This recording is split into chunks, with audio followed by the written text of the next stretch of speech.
कई लोग प्रोडक्ट और सर्विस दोनों को लेकर काफी कंफ्यूज रहते हैं। कई बार वे डिफरेंशिएट नहीं कर पाते कि ये प्रोडक्ट है या सर्विस। लेकिन इस वीडियो को पूरा देखने के बाद आपका प्रोडक्ट और सर्विस से रिलेटेड कोई डाउट नहीं रहेगा, बिकॉज हम जानेंगे कि प्रोडक्ट और सर्विस क्या होते हैं और इन दोनों में मेजर डिफरेंस क्या होते हैं। साथ ही हम ये भी जानेंगे कि कभी कभी प्रोडक्ट और सर्विस दोनों इंटरकनेक्टेड कैसे होते हैं। आइए जानते हैं। नमस्कार दोस्तों, मेरा नाम है धीरेन्द्र और स्वागत है आपका हमारे यूट्यूब चैनल धीरू टॉक्स पर। प्रोडक्ट दोस्तों, प्रोडक्ट हम उन चीजों को बोलते हैं जो टेंजिबल होती है। टेंजिबल यानी ऐसी चीजें जिनका कोई फिजिकल एग्जिस्टेंस होता है, मतलब जिन्हें हम देख भी सकते हैं और छू भी सकते हैं, तो वे प्रोडक्ट कहलाते हैं। जब आप अपने चारों तरफ नजर दौड़ाएंगे तो आपको अपने आसपास कई सारे प्रोडक्ट दिखेंगे। जैसे आपके हाथ में जो मोबाइल फोन है वो एक प्रोडक्ट है, आप जो शर्ट पहने हैं वो भी एक प्रोडक्ट है। इसके अलावा लैपटॉप, बाइक, फर्नीचर, फल सब्जियां, अनाज, टीवी, कूलर, खाना, अखबार, पेपर, ये सभी प्रोडक्ट ही हैं। दोस्तों, आपने फिलिप कोटलर का नाम सुना ही होगा। इन्होंने भी प्रोडक्ट की एक डेफिनेशन दी है, जिसके अनुसार प्रोडक्ट एक ऐसी चीज है जिसे मार्केट में पेश किया जाता है ताकि लोगों का ध्यान इस पर जाए और वे इसे खरीदें, इसका इस्तेमाल या उपभोग करें। लेकिन साथ ही इसका इस्तेमाल करके लोग सेटिस्फाई भी होने चाहिए, यानी ये लोगों की इच्छा और जरूरतों को भी पूरा करे। वहीं दोस्तों, सर्विस की अगर हम बात करें तो सर्विस इंटेंजिबल यानी नॉन फिजिकल चीज होती है, जिसका कोई भी फिजिकल एग्जिस्टेंस नहीं होता है। फॉर एग्जाम्पल, मान लीजिए आपको दिल्ली से जयपुर जाना है, तो आप एक बस के थ्रू अपना सफर तय करते हैं। अब बस वाला आपसे इसके लिए कुछ चार्ज लेता है और बदले में आपको क्या मिला?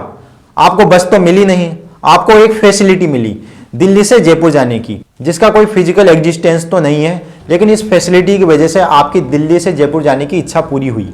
तो इस फैसिलिटी को हम कहते हैं सर्विस, जिसके बदले में आपने भुगतान किया है।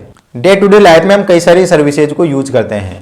Transportation, housekeeping, repairing, health care, personal care, banking, education, insurance, consultancy, ये सभी सर्विस के ही एग्जाम्पल हैं जिन्हें हम अक्सर यूज करते हैं। वहीं फिलिप कोटलर की सर्विस की डेफिनेशन को भी समझें तो उसके अनुसार सर्विस कोई ऐसी एक्टिविटी या बेनिफिट होता है जो कि इंटेंजिबल होती है और जिसे एक पार्टी दूसरी पार्टी को प्रोवाइड करती है। यह किसी प्रोडक्ट से रिलेटेड भी हो सकती है और नहीं भी। इसके साथ ही सेल्स के बाद इसकी ओनरशिप में कोई बदलाव नहीं आता है। यह तो ही प्रोडक्ट और सर्विस की डेफिनेशन है। अब इन दोनों के बीच अंतर को और भी बेहतर तरीके से समझने के लिए हम कुछ पैरामीटर्स को देख लेते हैं, जिसमें फर्स्ट है टेंजिबिलिटी। तो जैसा कि हमने डेफिनेशन में देखा था, प्रोडक्ट टेंजिबल होता है, यानी इसका फिजिकल एग्जिस्टेंस होता है और इसको हम चाहें तो छू भी सकते हैं और देख भी सकते हैं। वहीं सर्विस की अगर हम बात करें तो सर्विस टेंजिबल नहीं होती है, यानी इसका कोई फिजिकल एग्जिस्टेंस नहीं होता है, यह नॉन फिजिकल होती है। इसे हम ना तो छू सकते हैं और ना ही देख सकते हैं, केवल फील कर सकते हैं। नेक्स्ट पैरामीटर है प्रोडक्शन। तो जो प्रोडक्ट्स हैं इनका प्रोडक्शन पॉसिबल है, यानी इन्हें हम किसी फैक्ट्री में मैन्युफैक्चर भी कर सकते हैं और अगर हम इन्हें किसी गोदाम में स्टोर करना है तो वहां स्टोर भी कर सकते हैं। साथ ही जरूरत पड़ी तो इन्हें एक जगह से दूसरी जगह भेजा भी जा सकता है, यानी इनका ट्रांसपोर्टेशन भी पॉसिबल है। लेकिन सर्विस के केस में ये पॉसिबल नहीं है। आप ना तो सर्विस को मैन्युफैक्चर कर सकते हो, ना ही किसी जगह पर स्टोर कर सकते हो और ना ही सर्विस का ट्रांसपोर्टेशन पॉसिबल है। नेक्स्ट पैरामीटर है ओनरशिप। तो जो प्रोडक्ट्स की ओनरशिप या मालिकाना हक है वो ट्रांसफरेबल है, यानी जो भी प्रोडक्ट्स खरीदता है वही उसका मालिक हो जाता है। फॉर एग्जाम्पल, राम ने श्याम को कार बेची तो अब कार का मालिक श्याम है, और श्याम अगर मुकेश को वो कार बेच देता है तो अब कार का मालिक मुकेश है। तो इस तरह यहाँ प्रोडक्ट्स के केस में ओनरशिप भी ट्रांसफर हो जाती है, लेकिन सर्विस के केस में ऐसा नहीं है। इनमें ओनरशिप ट्रांसफर नहीं होती है। सर्विस प्रोवाइडर भले ही आपको कोई सर्विस प्रोवाइड कर दे, लेकिन उस सर्विस का मालिक वही रहेगा, ना कि आप। फॉर एग्जाम्पल, अगर आप किसी बस में ट्रेवल करते हो और उस ट्रेवलिंग के बदले बस वाले को पैसे देते हो, तो इसका मतलब ये नहीं कि आप उस बस के मालिक हो जाएंगे। बस वाले तो आपको सिर्फ ट्रेवलिंग की सर्विस प्रोवाइड कर रहे हैं, तो बस के मालिक वही रहेंगे, ना कि आप। नेक्स्ट पैरामीटर है परचेजिंग। आप एक प्रोडक्ट को एक बार ही परचेज कर सकते हैं, दोबारा नहीं।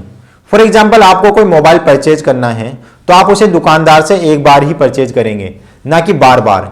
एक बार खरीदने के बाद ही वह आपका हो जाएगा। लेकिन सर्विस के केस में इससे उल्टा है।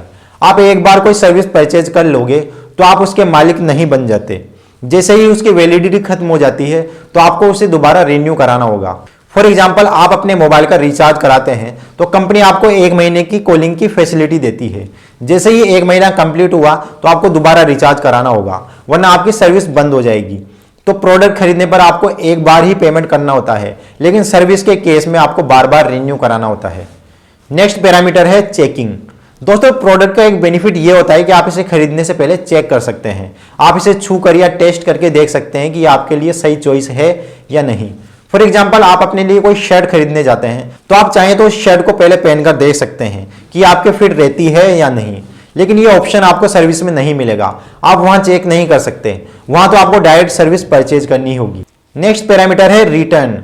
दोस्तों किसी प्रोडक्ट को रिटर्न या रिप्लेस किया जा सकता है और इसे आपने डे टू डे लाइफ में भी एक्सपीरियंस किया होगा। कई बार हमें कोई प्रोडक्ट पसंद नहीं आता तो हम इसे रिटर्न या रिप्लेस कर देते हैं, लेकिन सर्विस के केस में ऐसा नहीं है, क्योंकि सर्विस कोई फिजिकल चीज तो है नहीं, तो इसे रिटर्न या रिप्लेस करना पॉसिबल नहीं है। इसे सिर्फ कैंसिल किया जा सकता है। नेक्स्ट है क्वालिटी। दोस्तों किसी भी प्रोडक्ट की जो क्वालिटी होती है उसे हम परचेज करते टाइम मेजर कर सकते हैं कि इसकी क्वालिटी क्या है।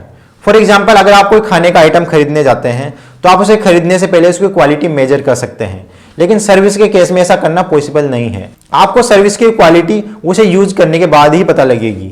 दोस्तों इन सब पैरामीटर्स के बावजूद कई बार ऐसी कंडीशन भी आ जाती है कि हमारे लिए प्रोडक्ट और सर्विस में अंतर कर पाना काफी मुश्किल होता है। हम काफी कंफ्यूज हो जाते हैं कि क्या प्रोडक्ट है और क्या सर्विस। फॉर एग्जाम्पल हम किसी रेस्टोरेंट में जाते हैं और वहाँ डिनर करते हैं।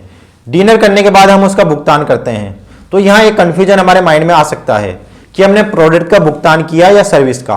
तो दोस्तों मैं आपको बता दूं कि यहाँ प्रोडक्ट और सर्विस दोनों कंबाइन है। आपने जो खाना खाया है वो एक प्रोडक्ट है, लेकिन आप एक रेस्टोरेंट में गए हैं और आपको वहां के स्टाफ ने खाना खिलाया, आपके साथ अच्छा बिहेव किया, साथ ही आपने उस रेस्टोरेंट की फैसिलिटी का भी यूज किया, तो इसे हम सर्विस कहेंगे। या हम कह सकते हैं कि प्रोडक्ट विद एडिशनल सर्विस है, यानी हमने यहाँ प्रोडक्ट और सर्विस दोनों का भुगतान किया है। अगर आप उस रेस्टोरेंट में जाते, खाना खरीदते और उसे घर ले आकर खाते, तो यहाँ आपने सिर्फ प्रोडक्ट के पैसे दिए हैं, आपने फैसिलिटी यूज नहीं की, तो इसे हम सिर्फ प्रोडक्ट ही कहेंगे।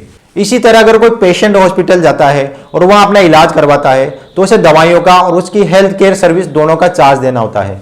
तो यहाँ भी प्रोडक्ट और सर्विस दोनों कंबाइन है, यानी इंटरकनेक्टेड है। तो अब आपके माइंड में प्रोडक्ट और सर्विस से रिलेटेड सारे डाउट क्लियर हो चुके होंगे। दोस्तों अगर आप चाहते हैं कि आपको इसी तरह के इन्फॉर्मेटिव वीडियोस मिलते रहें तो हमारे चैनल को सब्सक्राइब करके बेल आइकन प्रेस कर दें, बिकॉज हम आपके लिए इसी तरह के नॉलेजेबल कंटेंट लाते रहते हैं।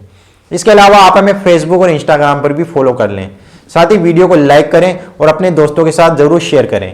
और इस वीडियो से रिलेटेड आपको कुछ भी पूछना है तो नीचे कमेंट जरूर करें। तो आपसे फिर मुलाकात होगी किसी और इन्फॉर्मेटिव वीडियो में। तब तक के लिए नमस्कार।